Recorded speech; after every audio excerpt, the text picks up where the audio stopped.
Bonjour à tous, bienvenue à Une Nouvelle Église. Cet après-midi pour adorer notre Seigneur. Que Dieu nous garde, nous protège, nous guérit, donc selon notre situation sanitaire, Covid. Mais nous sommes là tous pour adorer notre Seigneur. Et nous avons aussi lancé en live donc, cette célébration. Donc, des gens nous suivent aussi en direct. Ceux qui n'ont pas pu venir, ceux qui sont soit cas contact, soit malades, ou pour toute autre raison. Adorons tous ensemble notre Seigneur. Bienvenue à tous. Et aussi aux nouvelles personnes. Je vous invite aujourd'hui à bénir notre Seigneur et chantons le chant « Béni soit ton nom ».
sommes dans le psaume 1. Lisons ensemble. Heureux l'homme qui ne marche pas selon le conseil des méchants, qui ne s'arrête pas sur le chemin des pécheurs, et qui ne s'assied pas sur le banc des moqueurs, mais qui trouve son plaisir dans la loi de l'Éternel, et qui médite sa loi jour et nuit. Il est comme un arbre planté près d'un courant d'eau, qui donne son fruit en son temps, et dont le feuillage ne se flétrit pas. Tout ce qu'il fait réussit. Il n'en est pas ainsi des méchants. Ils sont comme la paille que le vent dissipe. C'est pourquoi les méchants ne résistent pas au jour du jugement, ni les pécheurs dans la communauté des justes. Car l'Éternel connaît la voie des justes, et la voie des pécheurs mène à la perdition. Avant que je me prie, je vous rappelle qu'il y a donc une carte de connexion dans le bulletin. N'hésitez pas à la remplir, à vous la mettre dans le panier des offrandes qui va passer.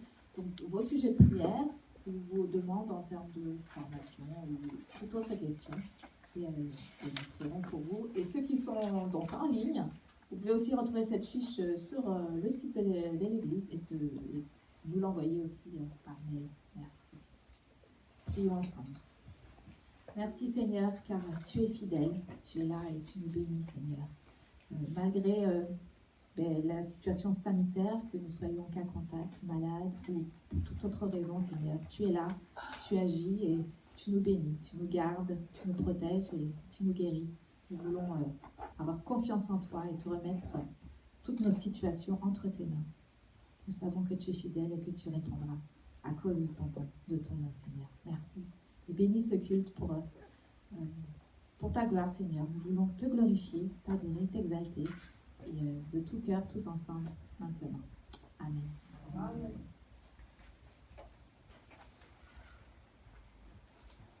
Jésus nous aime, il nous a tant donné, et nous choisissons de le suivre, et de prendre sa main et de marcher avec lui. Donc, chantons tous ensemble. Amen. Je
fais.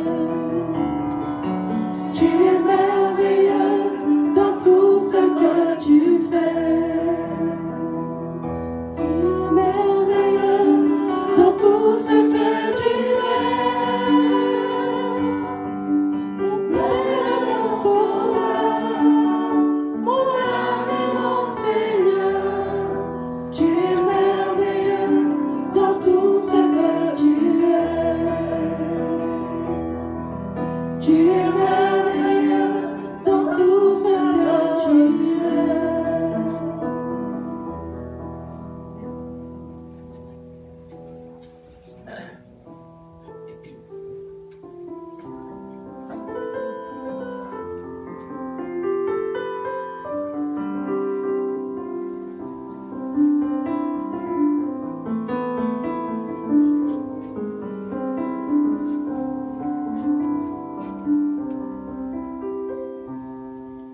J'écouterai ce que dit Dieu, car il est droit pour qu'il écoute. Sa paix divine est sur tous ceux qui vont à lui, n'en vient le doux. Fidèlement, je veux le suivre, je veux marcher dans ses sentiers. Il est la main qui me délivre de la folie de mes projets. Ta bienveillance éternelle vaut mieux que tout ce que j'ai vu. Ta délivrance est sous ton aile, sur le rocher de ton salut. Ta bienveillance éternelle vaut mieux que tout ce que j'ai vu. Ta délivrance est sous ton aile, sur le rocher de ton salut. Sa gloire est proche, son règne vient, et le pays est apaisé. Lorsque la crainte est en chacun, lorsque son nom est exalté, marchons en paix, suivant son pas, en justice et en vérité. Recevons tout ce qu'il voudra, c'est que sa main veut nous donner. Ta bienveillance éternelle vaut mieux que tout ce que j'ai vu. Ma délivrance est sous ton aile, sur le rocher de ton salut. Ta bienveillance éternelle vaut mieux que tout ce que j'ai vu. Ma délivrance est sous ton aile, sur le rocher de ton salut.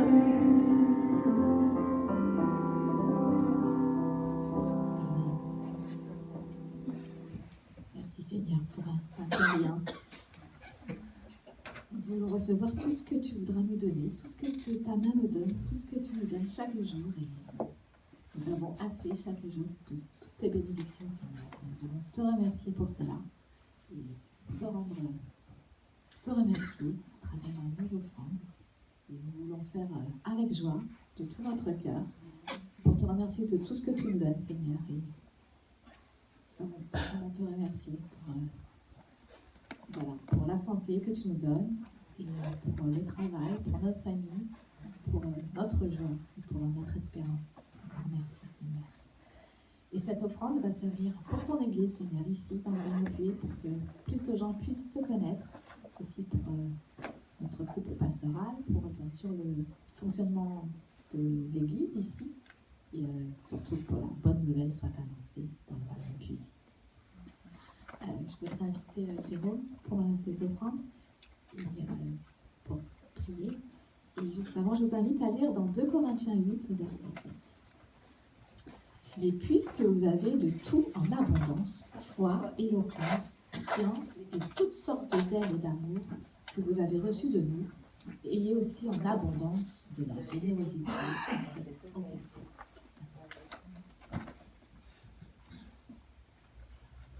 Père très saint, Dieu d'amour, merci pour tout ce que tu nous donnes. Merci pour cette Église, Seigneur, que tu as appelée de tes voeux. Seigneur, tu nous permets chaque jour de te prier, de te louer. Tu nous permets de suivre le plan que tu as pour nous, Seigneur, à travers de cette vie. Seigneur, nous voulons te remercier pour tous tes bienfaits matériels, tous tes bienfaits spirituels. Alors Seigneur, ce moment d'offrande, cette offrande que nous allons te remettre, c'est l'alliance que nous avons avec toi, Seigneur. Tu nous bénis abondamment chaque jour. Nous savons que nous ne manquerons de rien grâce à toi. Et nous te donnons une partie nécessaire de nos récoltes pour participer, Seigneur, à l'édification de ton Église. Poser pierre après pierre ici, dans le Val-Maubuée, Seigneur. Nous voulons participer à ton œuvre, tel que tu nous l'as demandé. Nous voulons suivre ton commandement d'apporter cette bonne nouvelle. Et Seigneur, c'est tellement bon de voir toutes ces personnes qui sont touchées par ta parole, toutes ces personnes qui viennent à toi grâce à cette Église. Seigneur, c'est tellement bon de voir que chaque fois que nous te prions dans les groupes de maison, nous voyons ta main puissante qui s'accomplit, qui accomplit les œuvres derrière. Et Seigneur, comment douter avec tous les sujets que nous t'avons remis, quand nous voyons à quel point tu agis puissamment, rapidement. Seigneur, merci encore pour ça. Merci pour la santé de chacun des membres de cette Église et pour leurs proches. Seigneur, nous voyons que tu préserves tout le monde et que c'est toi qui guéris. Alors Seigneur, nous allons te remercier par cette offrande et pour pouvoir continuer à faire grandir ton œuvre ici sur ce secteur. Je t'ai prié ainsi au nom de Jésus-Christ, ton Fils unique et notre bien-aimé Seigneur. Amen. Amen.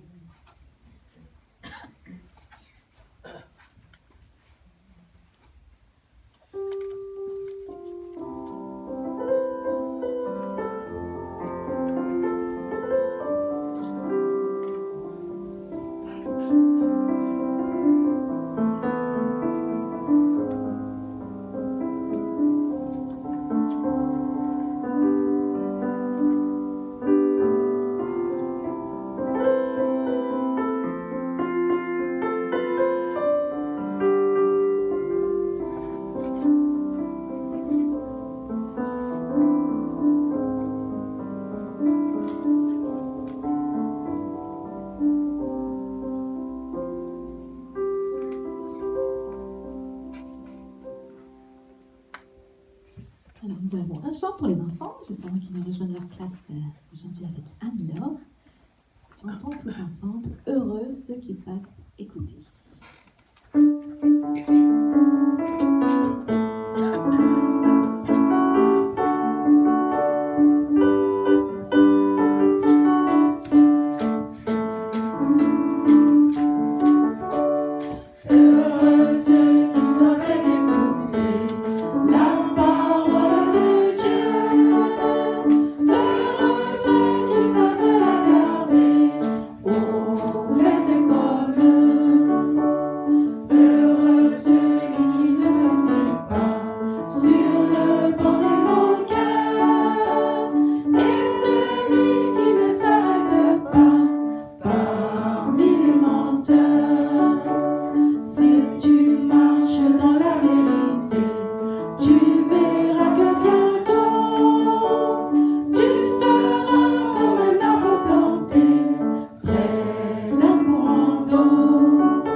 J'invite les enfants à rejoindre leur classe avec Anne-Laure cet après-midi. Je vais inviter Nicolas pour un message. message.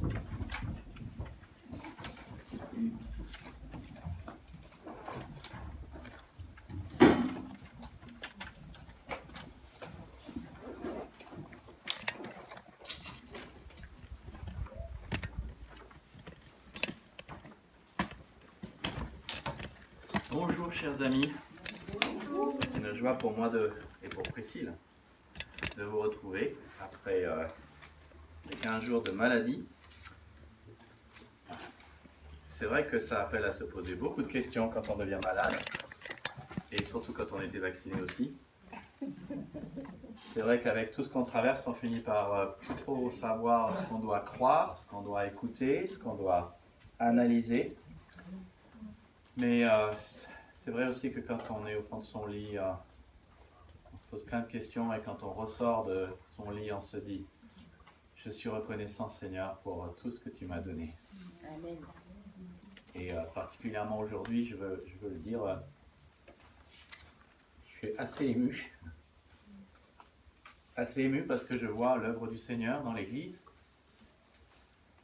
Je suis assez ému quand je vois Anne-Marie qui est allée visiter Fernando hier, quand je vois Marie-Claude qui est revenue, on a tellement prié pour ça, quand je vois la prière de Jérôme qui est juste top, quand je vois les bons chants qui ont été choisis. Et vous savez, quand vous êtes un planteur d'église, vous avez toujours cette tendance à dire c'est mon église.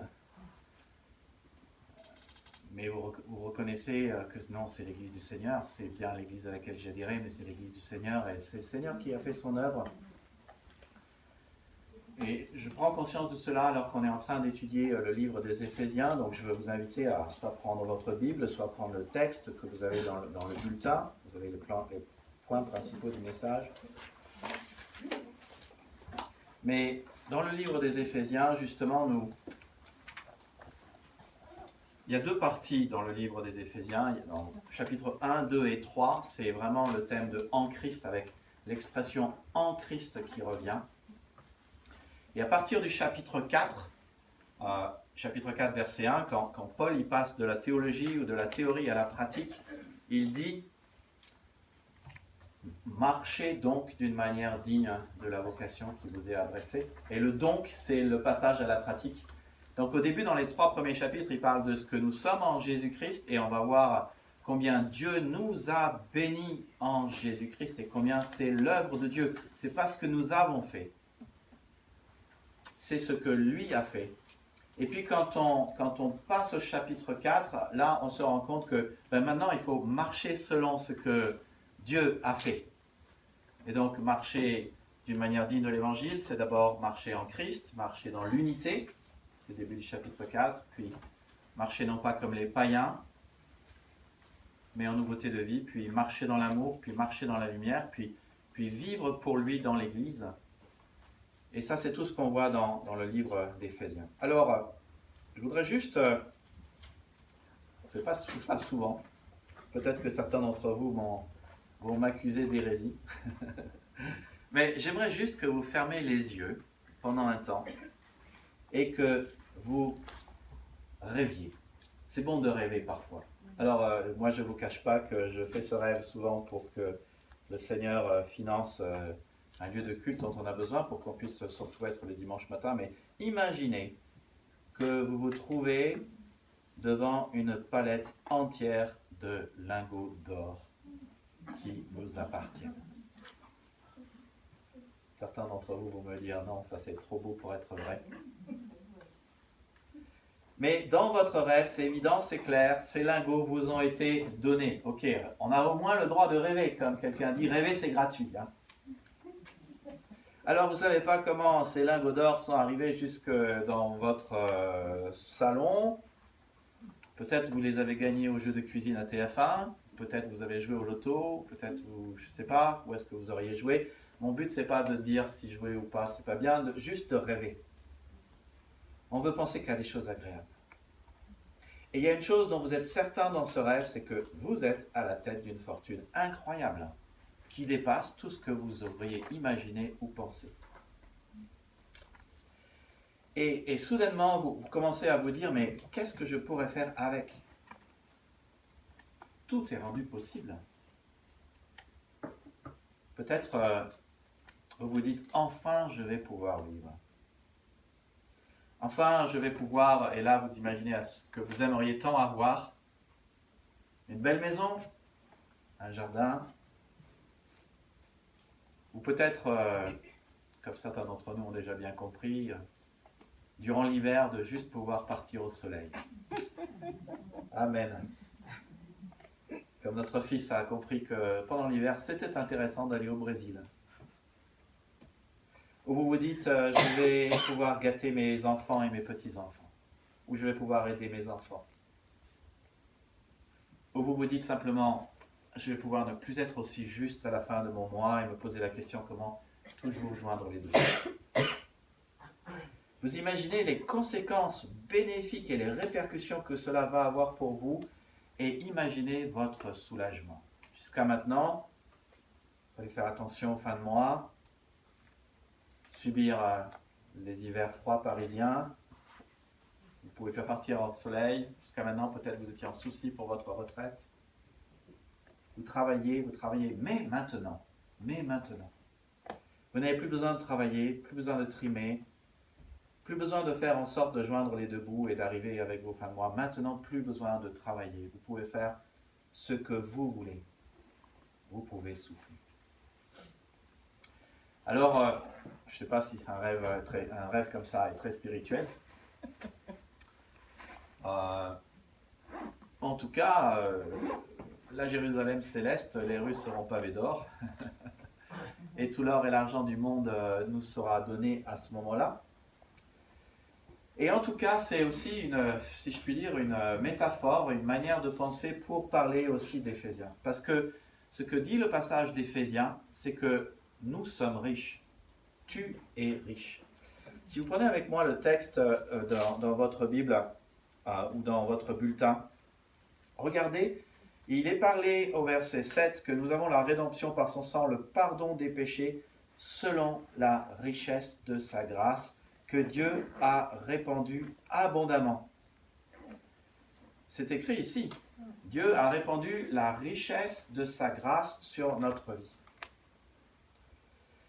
Et c'est pour ça que, après avoir vu l'épître aux Philippiens, qui était une épître positive, et on avait besoin de positif en septembre, mais bon, le climat n'a pas toujours changé en France, on est toujours dans les mêmes trucs. Alors quand on nous dit que la semaine prochaine, le nombre de contagions va continuer de baisser, je ne sais pas, on verra bien. Mais on a toujours besoin d'une série positive et cette épître est positive. Contrairement aux autres églises, l'église d'Éphèse n'avait pas de problème particulier. Vous savez que les Colossiens étaient agnostiques, les Galates étaient perfectionnistes et légalistes, les Corinthiens étaient charismatiques et charnels. Mais les Éphésiens n'ont pas de problème. Alors, ce n'est pas une église parfaite. Certains cherchent toujours l'église parfaite, ou quand ils voient qu'ils ont quelque chose contre les autres, ils se disent « je n'irai jamais dans cette église ». L'église d'Éphésiens n'est pas une église parfaite, mais au moins ils sont riches et ils sont bénis en Christ de toute bénédiction spirituelle. Et tout ce qu'ils ont à faire, c'est de profiter de cette bénédiction et de vivre dans cette bénédiction. Et nous lisons ensemble le texte du jour. Vous l'avez à l'écran, je pense. Sinon, vous l'avez sur le bulletin.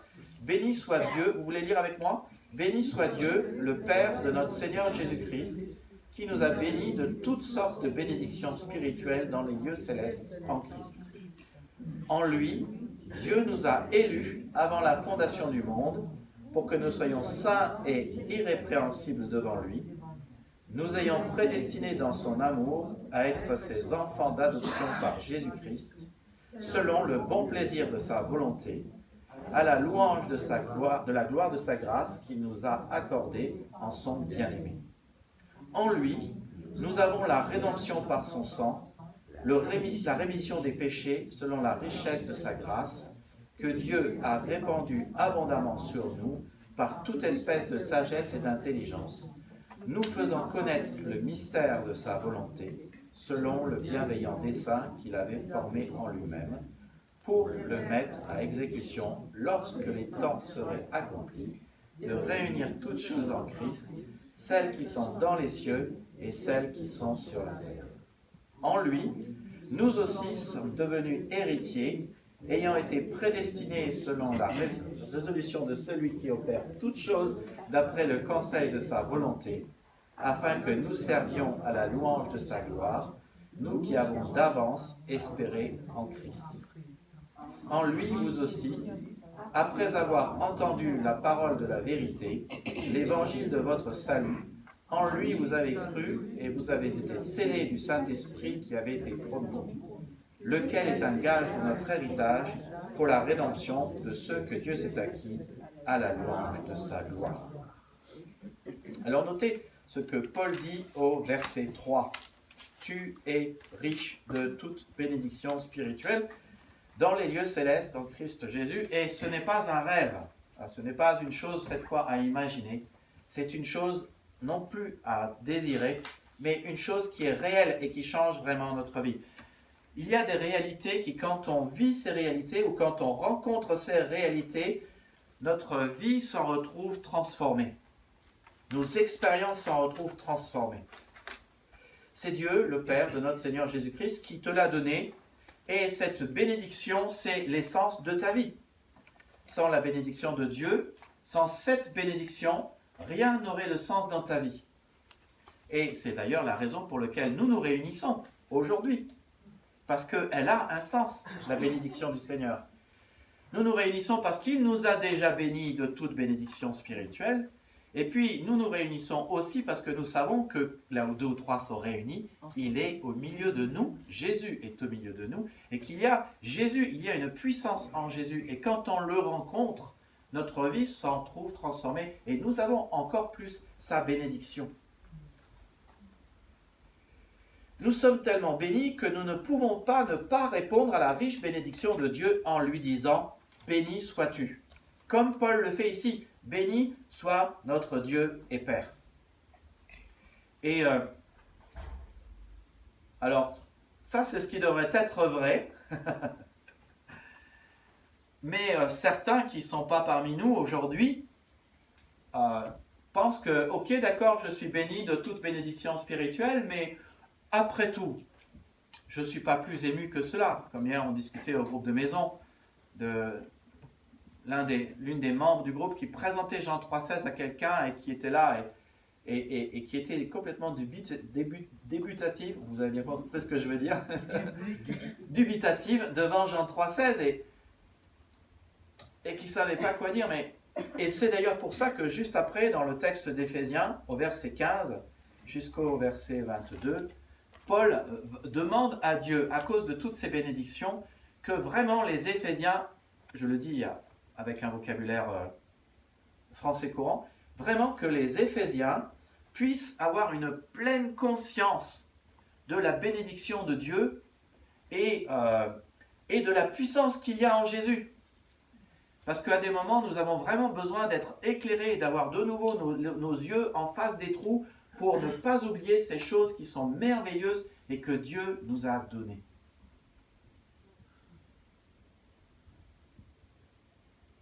Alors, à quel point es-tu riche? Eh bien, Paul détaille ta richesse et ta bénédiction du verset 4 au verset 13. Et si tu observes avec moi le texte en français, tu vois que du verset 4 au verset 13, il y a 4 phrases qui commencent chacune par « en lui », en Christ, et qui se terminent par un point. Alors, c'était un véritable exercice de respiration tout à l'heure, parce que parfois les phrases de Paul sont tellement longues qu'il faut juste apprendre à respirer quand arrive la virgule. Mais chacune de ces phrases détaille une bénédiction dont tu fais l'objet, une richesse que tu as, que tu possèdes et qui change ta vie.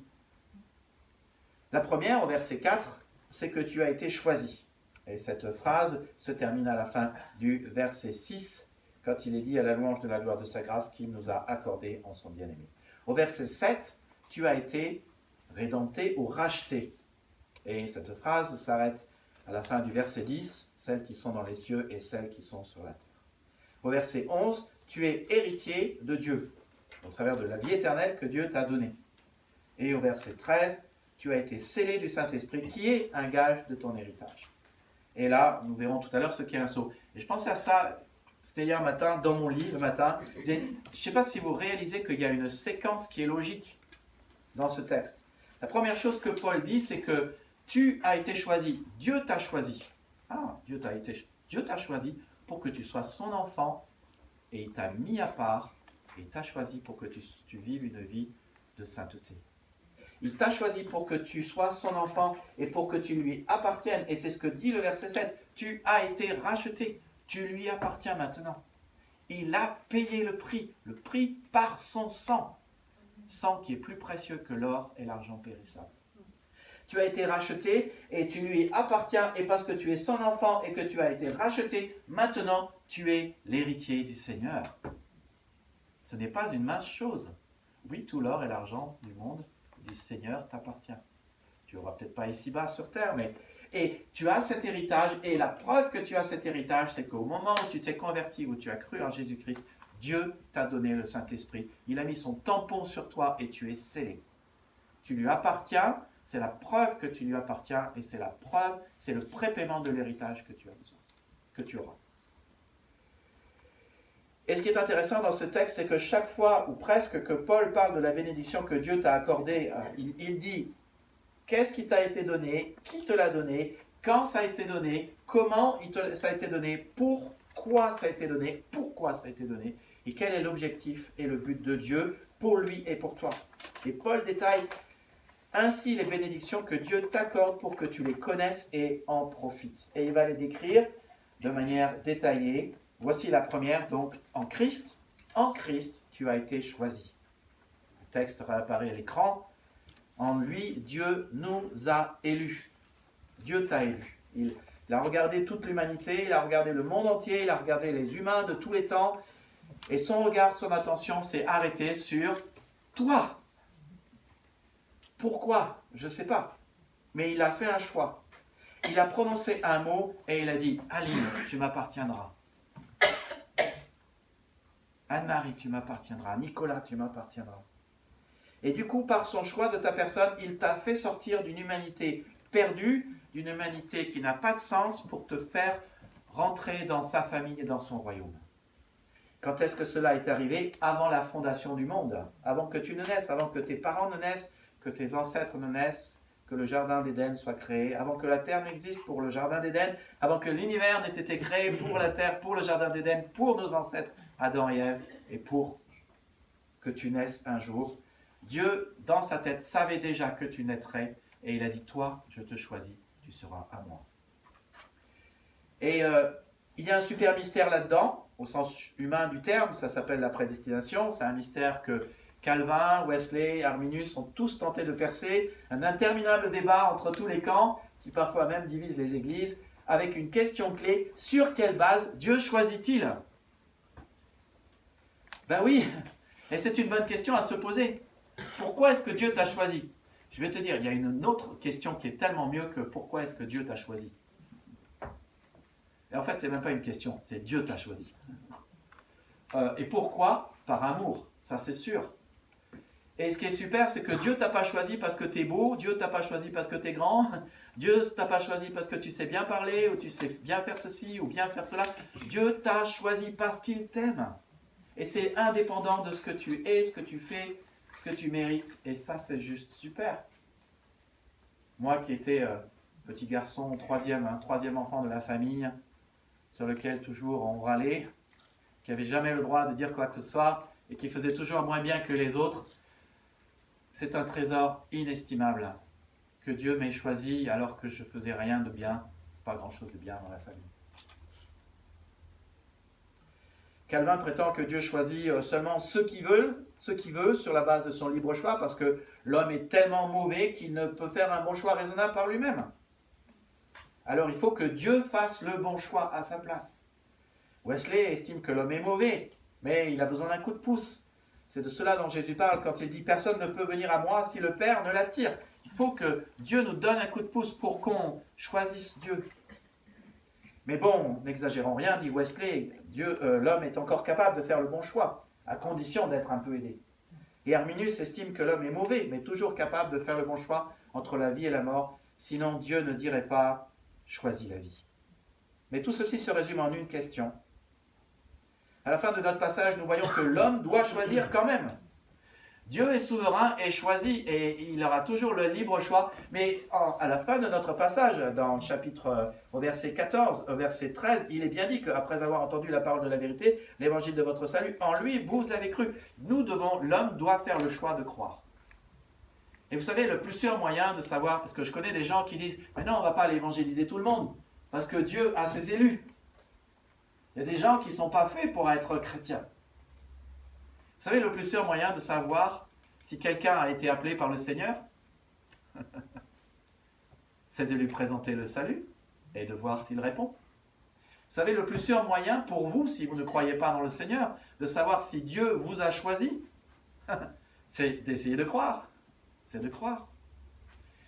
En tout cas, la Bible est très claire que ceux que Dieu a choisis croient, et la Bible est très claire aussi l'inverse, que ceux qui croient, en fait, c'est parce que Dieu les a choisis. Sur quelle base est-ce que Dieu choisit ses enfants? C'est dit ici, selon le bon plaisir de sa volonté. C'est son choix, sa décision. Il est souverain. Et comme c'est dit, cela lui plaît de faire le bien, cela lui plaît de choisir certaines personnes. Il est un grand Dieu, il est un Dieu bon et il est un Dieu glorieux. Une autre chose qui est dit ici, c'est que c'est parce qu'il nous aime qu'il nous a choisis. Il aime les gens, tous les gens qui sont autour de nous. C'est aussi par sa grâce, il aime faire grâce, il aime faire des cadeaux gratuits. Et il a un objectif divin, que nous soyons ses enfants et que nous soyons mis à part et irrépréhensibles. Et il a un deuxième objectif, à la fin du verset 6. Il fait tout cela pour que les gens le louent et disent la gloire de sa grâce. Et c'est une expression qui revient 3 fois ici, qui nous montre pourquoi Dieu veut être bon avec nous. Dieu veut être bon avec nous pour qu'on dise « Il est bon, mon Dieu !» Tu comprends? Il veut que notre coupe déborde, comme David le disait dans le psaume 23. « Tu oins d'huile ma tête et ma coupe déborde. » Il veut que notre coupe déborde, que notre coupe soit tellement remplie de bénédictions, qu'on dise « Mon Dieu, il est bon, regarde ce qu'il a fait pour moi. » Il aime faire du bien pour que tous le louent et que tous disent qu'il est un grand Dieu. Et ça, c'est la raison pour laquelle nous nous réunissons le dimanche. Nous avons été choisis. Et ce n'est pas une petite chose. Nous sommes le peuple du Seigneur. Nous sommes l'église du Seigneur. Pas l'église de Nicolas, pas le peuple de Nicolas, l'église du Seigneur. Il nous a choisis. Et puis, en Christ, tu as été racheté. Tu as été racheté. Versets 7 à 10. Je ne relis pas le texte, on l'a lu tout à l'heure. Mais c'est dit au début, en lui nous avons la rédemption. Qu'est-ce que cela veut dire? Le mot utilisé dans le grec, c'est le même mot qui est utilisé, enfin c'est la même racine qui est utilisée dans Marc 10, 45. C'est l'idée qu'il y a une rançon qui a été payée pour toi. Il y a une somme d'argent que Dieu, si je puis dire, a ramassée et est allé donner à quelqu'un. Marc 10, 45, Jésus le dit lui-même, le Fils de l'homme n'est pas venu pour être servi, mais pour servir et donner sa vie comme la rançon de beaucoup. On parle de la puissance que Jésus a dans notre vie, elle est révélée ici. Voilà la puissance que Jésus a eue à la croix par son sang. Nous avons été délivrés, une rançon a été payée et nous ne mourrons pas parce que cette rançon a été payée. Il a payé le prix global pour nous délivrer. La rédemption, c'est l'image connue du rachat d'esclaves. Les esclaves sont mis en vente et le maître qui veut des esclaves vient et les achète en y mettant le prix. Et lorsqu'ils payent leur prix, ils payent leur rançon et il en devient le propriétaire. Quel prix a été payé? C'est dit ici. C'est l'importance d'observer un texte. Regarde, entre la rédemption par son sang et la rémission des péchés, il y a une virgule. Ce que ça veut dire, c'est une virgule de ce qu'on appelle d'apposition. C'est comme si tu mettais le signe égal entre la première expression et la deuxième expression. En lui, nous avons la rédemption par son sang égale la rémission des péchés. Le prix qui a été payé, c'est le prix de notre péché. La rédemption, c'est la rémission des péchés parce que Jésus a payé le prix par son sang. Jésus a payé pour tous nos péchés et ça, c'est le prix qui a été payé. Et c'est ce qui fait que maintenant, c'est comme si tu dois une dette à une banque, mais une autre banque passe et rachète ton crédit. Ton crédit passe maintenant à cette nouvelle banque et tu ne dois plus rien à l'ancienne banque, tu dois tout à la nouvelle banque. Paul reprend ce thème dans Romains 6, versets 18 à 19. ayant été affranchis du péché, vous êtes devenus esclaves de la justice. Je parle à la manière des hommes, c'est ça l'idée. Jésus a payé ta dette, donc tu ne dois plus rien au péché. Plus rien du tout. Bon, la comparaison avec la banque a une limite. Et cette limite, c'est que ta nouvelle dette n'a pas été simplement rachetée par ton nouveau créancier, comme si tu ne devais plus rien à l'ancienne banque et tout à la nouvelle, comme si tu devais encore payer ce qu'il serait juste de payer à ton nouveau propriétaire. Non, ta dette a été payée totalement. Tu comprends, le truc, c'est qu'il n'y a plus rien à payer à Jésus. Et Jésus dit, c'est toi qui choisis. Le jour où tu as décidé de croire en moi, c'est toi qui choisis maintenant ce que tu fais. Et je pense à ces 12 lépreux, je crois, 12 ou 10, je ne sais plus, vérifier dans le texte. Jésus les a guéris, et il y en a un qui est revenu le dire merci. Celui-là, il avait compris. Jésus, il guérit librement, il paye la dette librement, les gens choisissent après ce qu'ils veulent faire de leur vie. Mais c'est ça, la dette a été payée. Totalement. Et du coup, tu es réellement libre. Et tu ne dois plus rien à personne. Tu vois, si le Christ avait juste payé la banque, tu serais toujours aussi pauvre parce qu'il faudrait rembourser le Christ. Mais nous ne nous réunissons pas le dimanche pour rembourser le Christ. Nous nous réunissons le dimanche parce que le Christ nous a vraiment rendus libres. Parce qu'il a tout fait pour nous. Et il le dit dans sa parole, tout a été accompli, Jean 19, 19. Si donc le Fils vous a franchi, vous serez réellement libre. Jean 8, 36, tu l'es. Si le Christ le dit, s'il dit que tu es réellement libre, c'est que tu l'es. Et qu'il n'y a rien à rembourser. Quand est-ce que ton rachat a eu lieu? À la croix. Jésus dit, Luc 23, 34, Père, pardonne-leur, car ils ne savent pas ce qu'ils font. Jean 19, 19, tout est accompli. Tout a été payé. C'est l'expression pour dire, quand quelqu'un avait une facture, on mettait un tampon dessus, tout a été payé, tampon rouge. Il a effacé l'acte dont les ordonnances nous condamnaient et qui subsistait contre nous, et il l'a éliminé en le clouant à la croix. Ce jour-là, tout a été payé.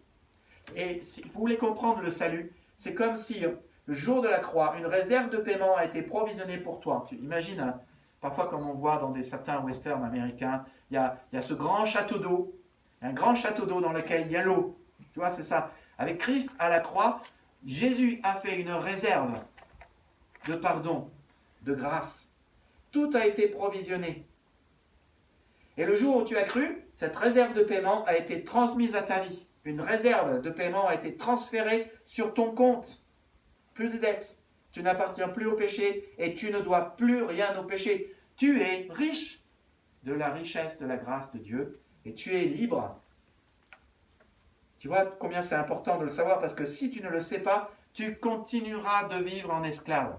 Tu continueras de vivre comme si tu dois des choses au péché. Et Dieu se faisant un objectif précis, et il dit quel est cet objectif, Éphésiens 1, 10. Son objectif, c'est de réunir toutes choses en Christ, celles qui sont dans les cieux et celles qui sont sur la terre. Dieu réunit tout ce qui existe en Christ. Cela veut dire à la fois qu'il cherche à réconcilier tous les hommes. Cela veut dire que son royaume est ouvert et que sa famille est ouverte et qu'il se constitue sa famille et son royaume. Cela veut dire que nous avons tous un accès auprès du Père. Cela veut dire que la famille des rachetés, la famille des enfants de Dieu et la famille des pardonnés. C'est une famille qui a tellement en commun qu'elle se réunit déjà ici-bas et qu'elle se réunira là-haut. C'est une allusion, sans doute, on verra cela à la moitié du chapitre 2, aux Juifs et aux Grecs qui étaient divisés et qui s'en voulaient et qui étaient des ennemis, mais Jésus-Christ les a rassemblés. Aujourd'hui, on pourrait dire, les Blancs, les Africains, les Antillais, les Asiatiques, tous on est réunis en Jésus. Amen. C'est de ça la France a besoin. Hein. Tous réunis.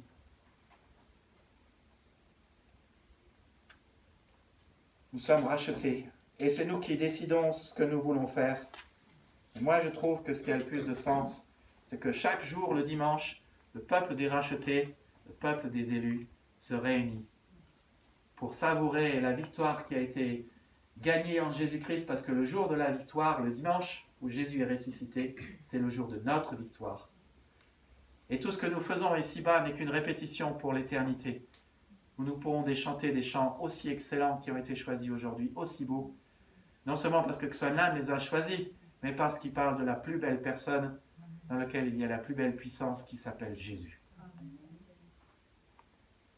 Et pour rien au monde, je voudrais rater un dimanche. Et puis, troisième bénédiction et troisième richesse, c'est que nous sommes des héritiers. Tu es un héritier. C'est dit dans le verset 11 à 12, c'est clair, nous sommes aussi devenus héritiers. Tu es l'héritier de celui qui a la plus grande fortune au monde. Si nous sommes des enfants de Dieu, nous sommes aussi héritiers. Héritiers de Dieu, co-héritiers de Christ. Et Paul dit, vous voyez, ce n'est pas un futur là, c'est un présent. Nous sommes héritiers. Tout ce que Dieu possède est à toi. Tu réalises ce dont on parle? Quand je disais que tu es riche, tu l'es.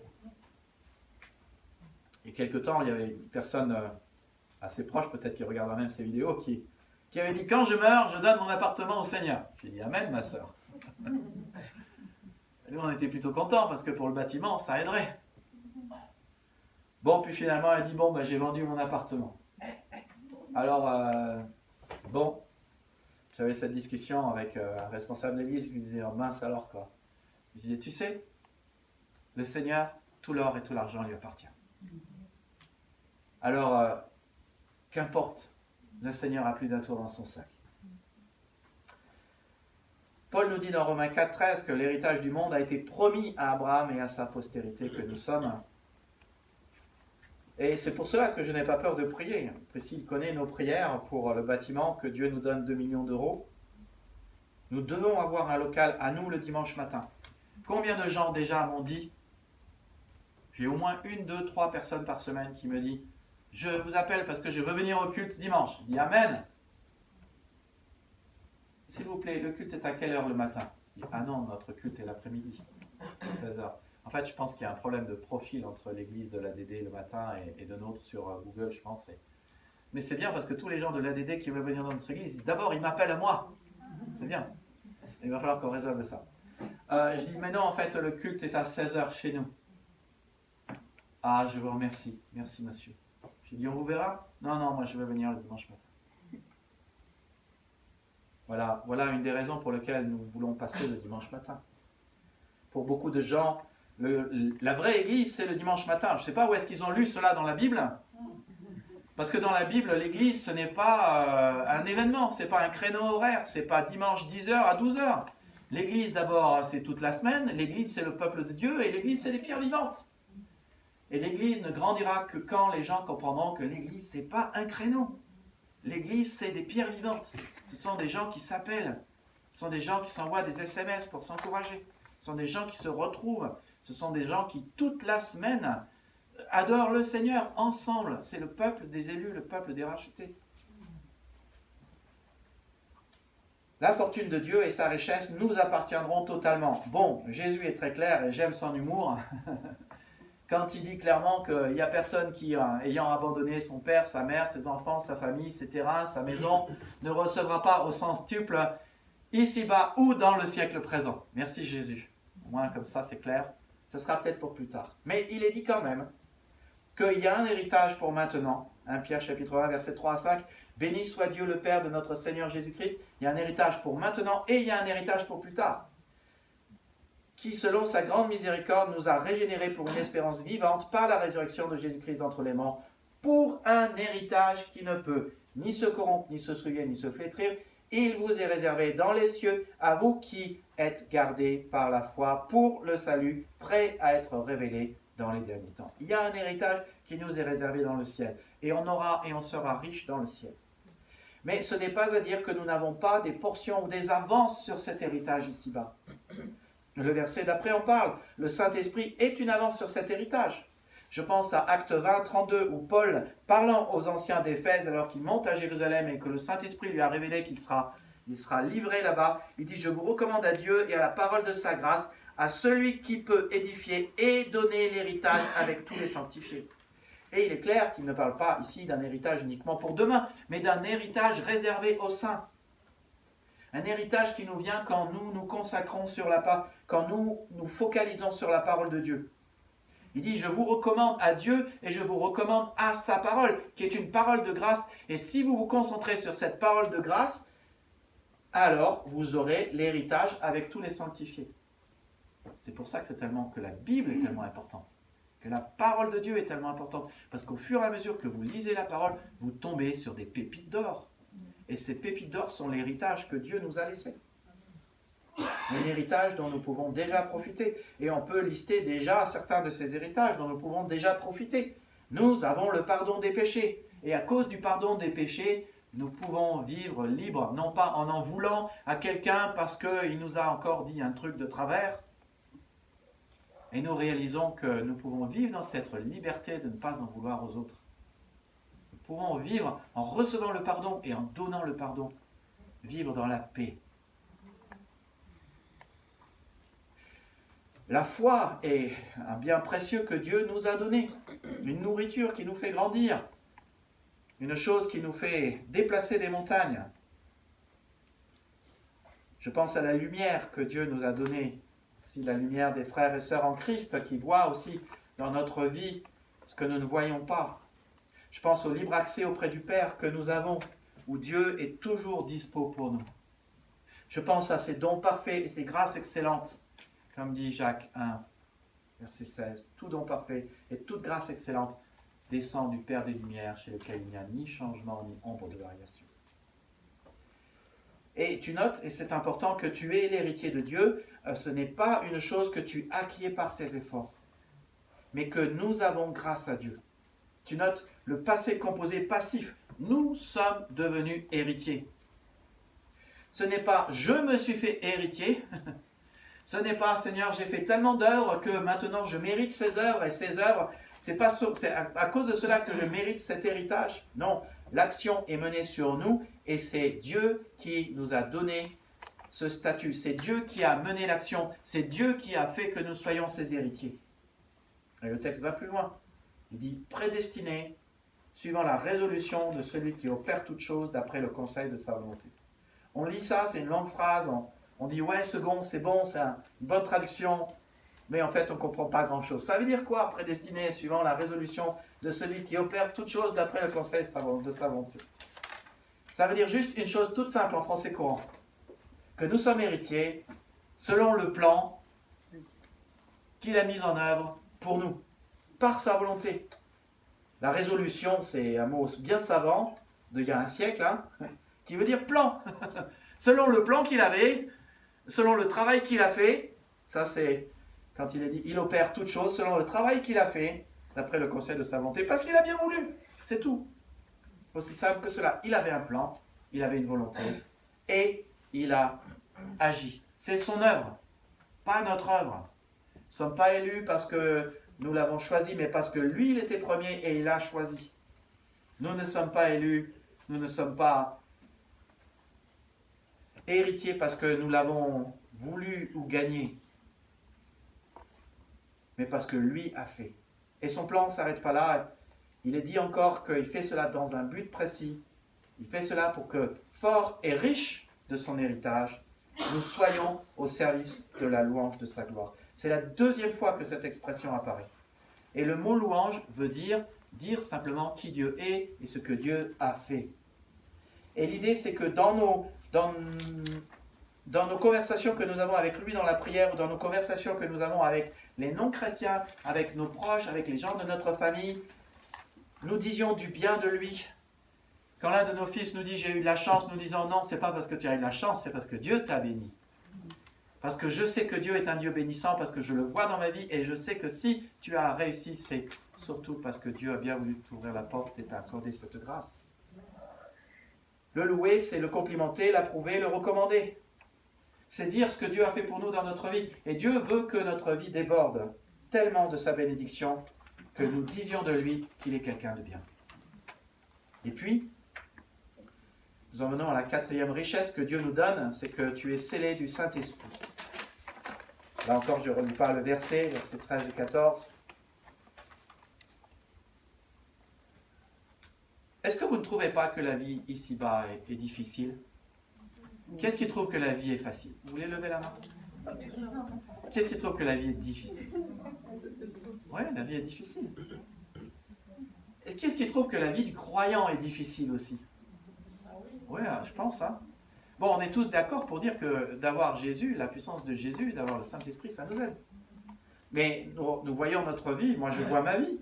Je manque de force, je manque d'énergie, j'ai besoin sans cesse de plus de sagesse, j'ai besoin sans cesse de plus de soutien. Et chacun de nous, nous sommes dans cette situation. Nous sommes incapables de comprendre ce que Dieu nous dit par nous-mêmes. Nous sommes aussi incapables de le mettre en pratique. Je pense à la conversation qu'on avait dans notre groupe de maison vendredi soir. Je disais, bon alors comment on fait pour servir le Seigneur? Et quelqu'un disait, ben, déjà la base c'est essayer de respecter les 10 commandements. On est d'accord, c'est la base. Vous pouvez me citer les 10 commandements? Qui est-ce qui me les cite? Qui est-ce qui veut essayer? Levez la main, qui est-ce qui veut essayer? Le problème, c'est que nous n'arrivons pas à citer les 10 commandements. Alors comment pouvons-nous les garder dans notre propre vie? Par nous-mêmes, c'est tellement... La vie ici-bas est difficile, la vie chrétienne est difficile. Mais Dieu sait que c'est difficile, tu vois. Jésus, il sait que c'est difficile. Et c'est pour ça qu'il est venu sur cette terre, pour nous donner un salut gratuit. Et c'est pour ça qu'il est venu en présence et qui nous a laissé sa présence, le Saint-Esprit. Il nous l'a promis de nombreuses fois. Vous recevrez une puissance, vous serez mes témoins. Tu vois, le Saint-Esprit nous aide à être les témoins de Jésus. Il a dit, je vous enverrai un autre consolateur. Tout seul, nous ne pourrons pas y arriver. C'est pour ça que le Saint-Esprit est celui qui est envoyé à nos côtés. Paraklétos, envoyé à nos côtés. Jésus a dit, si quelqu'un a soif, qu'il vienne à moi. Jésus sait que nous avons soif, nous avons besoin d'être rafraîchis. Seuls, nous ne pouvons pas y arriver, nous avons besoin de lui. Et il parle du Saint-Esprit dans Jean 7, 38, 39. Dans Ézéchiel 36, Dieu dit, je répandrai sur vous une eau pure et vous serez purifiés. Dieu, il sait que nous ne pouvons pas être purs par nous-mêmes, que nous avons besoin de la purification, du pardon des péchés. De nombreuses fois, le Saint-Esprit est comparé à la pluie du ciel, une pure bénédiction pour les terres du Moyen-Orient. Et Dieu nous a enrichis de la plus grande richesse qu'il y a, parce que sans le Saint-Esprit, nous ne pourrions ni traverser les temps difficiles, ni traverser cette vie ici-bas, ni vivre notre vie chrétienne. Tout l'or et tout l'argent du monde lui appartiennent, mais il y a mieux que tout l'or et tout l'argent du monde. C'est celui qui possède tout l'or et tout l'argent du monde dans notre vie. Tu vois? J'ai mis dans le bulletin, vous savez, le sens de l'offrande. Le sens de l'offrande, c'est que nous avons compris que le donateur est plus grand que les dons. Et qu'il vaut mieux s'attacher au donateur qu'au don. Et chaque fois que je donne mon offrande à Dieu, je m'attache, c'est un exercice de lâcher prise. Le matérialisme, il dit, je garde tout à moi.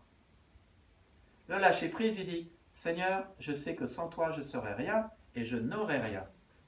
Et donc, je t'offre cela par reconnaissance parce que je sais très bien qu'il vaut mieux m'attacher au donateur qu'au don. Tu vois, le donateur est plus précieux que l'argent, que l'or et l'argent lui-même. Et c'est ce qu'est le Saint-Esprit dans ma vie, dans notre vie. Quand est-ce que nous le recevons? C'est très clair dans le texte, dans Éphésiens 1, 13 à 14. En lui, vous aussi, après avoir entendu la parole de la vérité, l'évangile de votre salut, vous avez cru et vous avez été scellés du Saint-Esprit. D'abord, tu entends la parole de la vérité, ensuite tu crois et enfin tu reçois le Saint-Esprit. Cela refute la croyance que certains ont, que parce que Dieu prédestine certains à être sauvés, ils reçoivent d'abord l'Esprit, puis ensuite les aide à faire le bon choix et à choisir Dieu. Dieu est clair. Il y a une séquence, d'abord on croit, et ensuite on le reçoit. Il y a d'autres textes qui parlent de cela, dont Jean 7, 37, 38, 39. Si quelqu'un a soif, qu'il vienne à moi, qu'il boive. Il dit cela de l'Esprit que devaient recevoir ceux qui croiraient en lui, car l'Esprit n'était pas encore, parce que Jésus n'avait pas été encore glorifié. Et puis il y a aussi Galates chapitre 3, qui montre très clairement que d'abord on croit, et ensuite on reçoit le Saint-Esprit. Notez que dans ce texte, Paul dit clairement que tous en sont scellés. Tous ces lecteurs, les Éphésiens, tous ceux qui croient en Jésus en sont scellés. La même chose dans 1 Corinthiens chapitre 12, quand Paul dit que vous avez tous été abreuvés du Saint-Esprit. Parce que parfois il y a des gens qui disent, non mais en fait on reçoit le Saint-Esprit, il y a un moment dans notre vie chrétienne, après la conversion, où on reçoit le Saint-Esprit, où on a vraiment le Saint-Esprit. Et le Saint-Esprit, le signe du Saint-Esprit, c'est le parler en langue. Alors si vous croyez ça, c'est complètement faux. Relisez 1 Corinthiens 12, tous ne parlent pas en langue, alors que tous ont reçu le Saint-Esprit. Et les Corinthiens étaient complètement charnels. Complètement charnels. Pourtant, Paul dit, vous avez tous été abreuvés d'un seul esprit et vous avez tous été baptisés dans un seul esprit. Tous ont le Saint-Esprit, tous ont bu au Saint-Esprit, tous ont été baptisés du Saint-Esprit. Tous l'ont. À partir du moment où tu crois, tu reçois le Saint-Esprit. Et puis, je pense particulièrement à Jean 7, 37, 39, à Galates 3, qui disent clairement, donc tu crois, tu reçois le Saint-Esprit. Mais tous, et là, Paul parle d'une autre notion, tous en sont scellés. Qu'est-ce que ça veut dire? Le sceau, autrefois, c'est quand un seigneur écrivait une lettre, il mettait la lettre il fermait la lettre, et il mettait un sceau dessus. Et ça voulait dire plusieurs choses. Ça voulait dire que d'abord, il est le roi et cette lettre est investie de son autorité. Celui qui porte la lettre reçoit son autorité. Celui qui a son sceau reçoit son autorité. C'était une authentification de la lettre. Ça voulait dire aussi que personne ne pouvait l'ouvrir. Et Paul reprend ce thème dans 2 Corinthiens chapitre 3 où il dit que vous êtes une lettre ouverte. Vous êtes une lettre que, en fait, Dieu envoie à lui-même, s'envoie à lui-même. Il vous envoie dans le ciel. Et personne ne peut intercepter cette lettre. Alors, selon les commentateurs, il y a plusieurs interprétations de cela. C'est difficile de savoir exactement ce dont il est question, mais en tout cas, c'est une marque que vous appartenez au Seigneur. C'est une marque d'autorité. Et il est aussi repris l'idée du sceau qui parfois était cette marque chauffée dans le feu et mis sur le flanc des agneaux pour qu'on sache que ceux-là, ils appartiennent à tel maître. Et donc le Saint-Esprit, un petit peu comme la marque de la bête pour les non-croyants dans la tribulation, dans l'Apocalypse, le Saint-Esprit est la marque du Seigneur sur notre vie. Et note que c'est aussi un indice qui dit que le Saint-Esprit ne peut pas être enlevé. Dans l'Ancien Testament, le Saint-Esprit, parfois il venait, parfois il partait. Mais Jésus a dit, je vous donne mon esprit et mon esprit sera éternellement avec vous. Le Saint-Esprit ne peut pas nous être enlevé. Et c'est important, c'est un gage de notre héritage. Alors, le gage, ce n'est pas ce qu'on fait quand on fait un jeu avec des copains ou des copines. Un truc du genre, ah ben tiens, t'as perdu au poker, maintenant tu dois faire un gage et faire tout le tour de la salle à cloche-pied. Le gage, ce n'est pas un truc négatif, c'est un truc positif que Dieu a fait pour toi et a payé pour toi. C'est l'équivalent dans le commerce français d'un acompte. Tu vas acheter un fauteuil à 3 000 € ou des fauteuils à 3 000 €. Pour le réserver, tu verses 1 500 € et le professionnel de ce magasin de fauteuils et le consommateur sont obligés de tenir leur engagement. Et le consommateur verse une avance et une portion de la somme. Cette avance veut dire « j'irai jusqu'au bout de ma démarche ». C'est la preuve de l'engagement de Dieu à ton égard. La preuve qu'il fera ce pourquoi il a payé. La preuve que la lettre qu'il s'est envoyée arrivera bien à bonne destination. La preuve que ce qu'il a commencé, il le continuera dans ta vie. C'est génial. C'est génial de savoir tout ce que Dieu fait et l'engagement que Dieu a pris pour notre propre vie. Ce que Dieu a fait pour toi. Et un gage de notre héritage, ça veut dire que le Saint-Esprit, c'est un prépaiement de ton héritage. Jusqu'au jour de la rédemption. Alors on est déjà racheté ici-bas, mais par rédemption, Dieu veut dire le moment où tout sera matérialisé.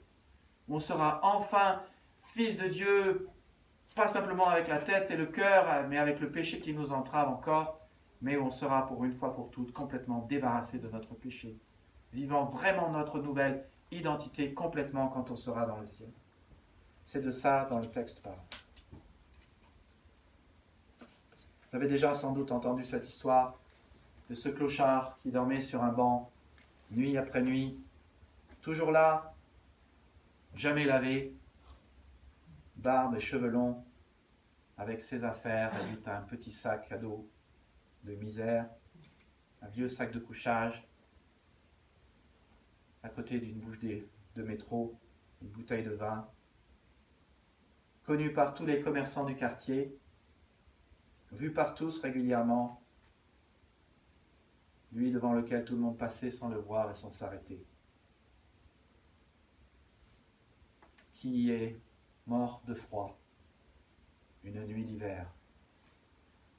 Tragique disparition d'un homme qui n'avait aucune apparence et toutes les odeurs, mais qui dans son sac à dos avait des relevés de compte en banque suffisamment remplis. Il avait tout ce qu'il fallait pour vivre, même sans travailler jusqu'à la fin de ses jours. Ce monsieur était riche. Tu vois, trop de gens ne profitent pas du tout de ce que Dieu a fait pour eux. Et trop de gens ne profitent pas des richesses qu'il a déjà accordées. Et du coup, ils sont en danger de finir comme cet homme. Se pourrait-il que certaines personnes, chrétiens, n'en sont pas là, mais gisent sur le trottoir, spirituellement parlant, sentant des gens déjà avec des cheveux longs, une bouteille de pinard dans le sac à dos, pensant que c'est la seule chose sur laquelle ils devraient se raccrocher. Ils pourraient bien finir comme ce clochard alors que leur relevé de compte est suffisamment fourni. Tu vois, cette richesse ne tient pas à ce que nous avons gagné, développé ou mérité, mais à Dieu. Nous sommes choisis, nous sommes enfants de Dieu, mis à part pour une vie différente. Une vie d'enfant de Dieu, une vie d'enfant où Dieu prend soin de nous. Nous avons été rachetés pour vivre pour Dieu, pour comprendre que nous ne devons plus rien au péché, plus rien à la méchanceté, à la rancune, à l'impureté ou au ressenti. Nous sommes héritiers du monde, dans un monde certes qui aujourd'hui passe, et nous avons tant besoin de prier pour la France et les élections. Mais nous sommes héritiers des promesses de Dieu, nous avons déjà tant de choses, oui, alors sur le papier. C'est une richesse peut-être spirituelle, théologique, abstraite, c'est pas forcément super concret. Et pourtant, si, c'est tellement concret. Et nous avons le prépaiement de cet héritage. Tout seul, nous ne pouvons pas y arriver. Mais avec le Saint-Esprit, nous pouvons y arriver. Sans Jésus, nous ne pouvons rien faire. Mais avec l'Esprit de Jésus et avec Jésus, nous pouvons tout par celui qui nous fortifie. Il y a une puissance en Jésus et dans son Esprit. Alors, profite. Cette semaine, vis à la louange de sa gloire. Mets-toi tranquille au fond de ton fauteuil, respire et repasse en ton cœur que tu as été choisi, que tu as été racheté, que tu es héritier et que tu as déjà le prépaiement de ton héritage par le Saint-Esprit. Profite et dis simplement, j'ai un Dieu qui est trop cool, j'ai un Dieu qui est bon. Vis pour lui, complimente-le. Dans tes conversations avec les autres, dans tes conversations avec lui, dis du bien de lui. Vis simplement à la louange de sa gloire. On prie? Seigneur, c'est bon de repasser en nos cœurs ce que tu fais pour nous et ce que tu as fait pour nous. Seigneur, ce sont des vérités spirituelles, mais qui ont bien leur importance pratique dans la vie de tous les jours. Seigneur, quelle grâce de savoir que tu as choisi chacun de nous. Non pas parce que nous le méritons, non pas parce que nous le valons bien, non pas parce que nous avons une valeur personnelle développée par nous-mêmes. Seigneur, tu as jugé que nous avions tellement de valeur que tu nous as choisis. Merci pour cet amour qui nous fait du bien. Merci parce que cet amour supplante notre mauvaise estime de nous-mêmes. Seigneur, c'est bon de savoir que tu nous as choisis. Merci Seigneur Jésus-Christ, parce que tu es Dieu, tu l'as prouvé à la croix. Tu as cloué l'acte dont les ordonnances nous condamnaient. Tu as payé notre péché. Et tu es ressuscité, prouvant par là que tu étais bien Dieu, parce que Dieu ne pouvait pas crever. Prouvant que tu es le fils de David qui devait instaurer le royaume éternel de Dieu en Israël et sur la terre entière. Merci Seigneur, parce que notre dette de notre péché a été payée par ta justice personnelle. Merci parce que nous sommes pardonnés. Et grâce à cela, nous pouvons nous pardonner nous-mêmes, nous pouvons faire la paix avec toi, être réconciliés avec toi et vivre dans le pardon chaque jour. Merci Seigneur parce que tu nous aimes toujours. Ton amour est plus fort. Seigneur, merci parce que tu as fait de nous tes héritiers. Merci pour la nuance que tu nous apportes dans ta parole, que nous toucherons au centuple tout ce que nous avons perdu ici-bas dans le ciel ou ici-bas. Nous le toucherons un jour, mais qu'il y a quand même des bienfaits et un héritage que nous avons ici-bas, des choses bonnes et positives que nous pouvons avoir chaque jour. Et merci Seigneur, parce que tu sais que la vie est trop difficile ici-bas. Seigneur, tu as vu, chacune de nos mains ont été levées tout à l'heure quand j'ai posé la question de savoir si la vie était difficile ici-bas. Nous vivons des temps difficiles, Seigneur, et on ne sait pas de quoi demain sera fait. Toi seul le sais. Mais merci de ce que tu sais que c'est difficile pour notre vie. C'est difficile, Seigneur, de t'aimer de tout notre cœur et d'aimer notre prochain comme nous-mêmes. C'est difficile de pardonner. Mais tu nous as donné une aide. Tu sais que nous avons besoin d'aide et tu as appelé ton esprit. Tu nous as envoyé ton esprit, Seigneur Jésus. Et tu as dit, il vous est avantageux que je m'en aille pour que je vous envoie mon esprit. Seigneur, c'est cool. Merci. Que par ta présence en nous, par ton esprit, nous pouvons vivre pour toi.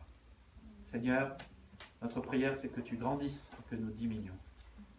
Et merci Seigneur de ce que cet esprit est une aide pour la vie de tous les jours, mais aussi une avance sur l'héritage que nous aurons dans le ciel. Et que par là, tu t'engages à achever l'œuvre que tu as commencée jusque dans l'éternité. Tu as commencé en nous cette bonne œuvre et tu la rendras parfaite. Oh, merci Seigneur, de ce que tu veux avec nous, Seigneur, ce n'est pas une religion, ce n'est pas du faire, du faire, du faire, du faire. On fait, on ne sait jamais jusqu'à quand ça s'arrête et quand est-ce que ça s'arrêtera et si on en a fait assez. Non, Seigneur, tu nous invites à une relation avec toi, où c'est toi qui fais. Tu as déjà fait tant pour nous, Seigneur. Aide-nous d'avoir une pleine conscience de ce que tu as fait pour nous. Et de réaliser toutes ces bonnes choses et que la puissance est en Jésus, que la puissance est dans ton esprit, que la puissance est dans ton œuvre. Et nous de réaliser que c'est toi qui fais l'œuvre, que c'est toi qui fais le travail. Et merci Seigneur de ce que tu es un Dieu agissant. Tu es le même Dieu hier, aujourd'hui et éternellement. Et tu n'as pas fini d'œuvrer dans notre vie. Oh Seigneur, parfois nous sommes fatigués. Nous avons soif de te voir agir. Nous ne voulons pas plus de nous, Seigneur, nous voulons plus de toi. Pas plus de nos actions, même si tu nous invites à te suivre activement, mais plus de tes actions, plus de ton œuvre. Seigneur, nous voulons voir combien tu es grand, combien tu es bon, combien tu es merveilleux. Seigneur, que ta gloire et la richesse de ta gloire soient manifestées dans notre vie. Et merci parce qu'aujourd'hui, en lisant, en étudiant ta parole, nous avons pu le voir. Seigneur, nous te louons, nous prions que ce que tu fais dans notre vie soit au centre de notre émerveillement, de notre contentement, de nos réjouissances, de notre reconnaissance et de nos paroles. Amen. Amen.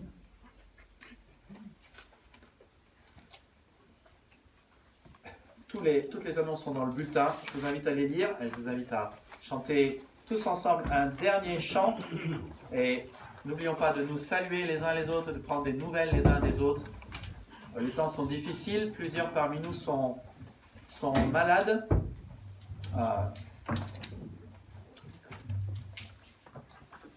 Gardez dans votre prière, dans vos prières, Fernando qui a été opéré, qui lui ont enlevé un bon bout de l'intestin parce qu'il avait un cancer aux intestins. Pensez à ceux et celles qui sont malades. Je pense à Christine qui a le Covid. Je pense à Cyrielle qui a le Covid. Pensons aux cas contacts. Je veux vous encourager à appeler les gens, envoyer des SMS, à prendre de leurs nouvelles. C'est tellement chouette de prendre des nouvelles les uns des autres. Et je veux vous remercier parce que vous avez pris de mes nouvelles aussi pendant ce temps de maladie. Que Dieu vous bénisse.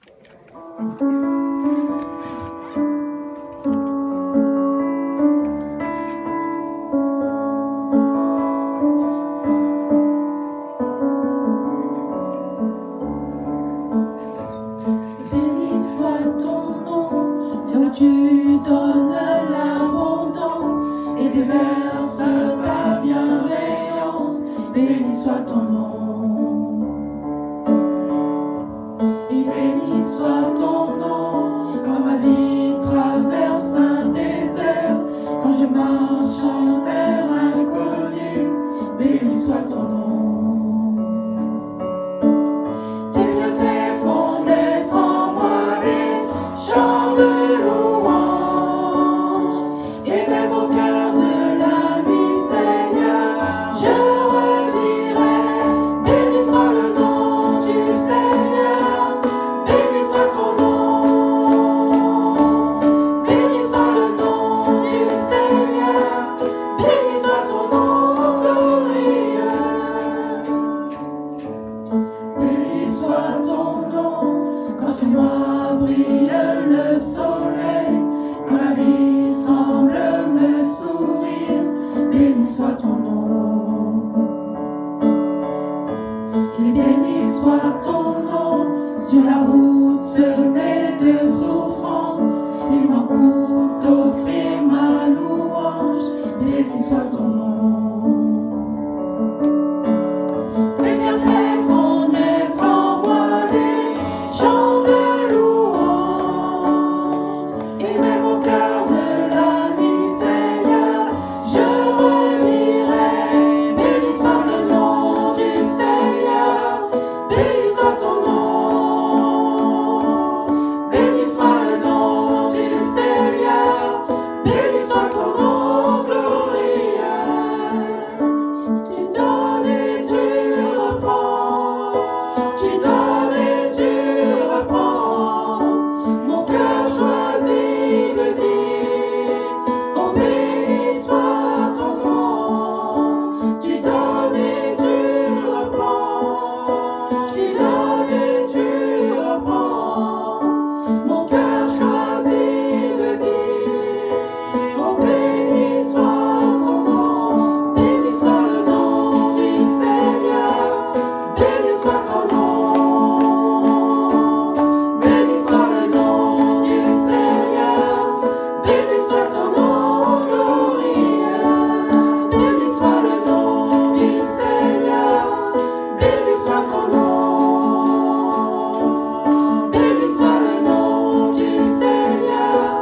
Béni soit ton nom glorieux. Très bonne semaine à tous.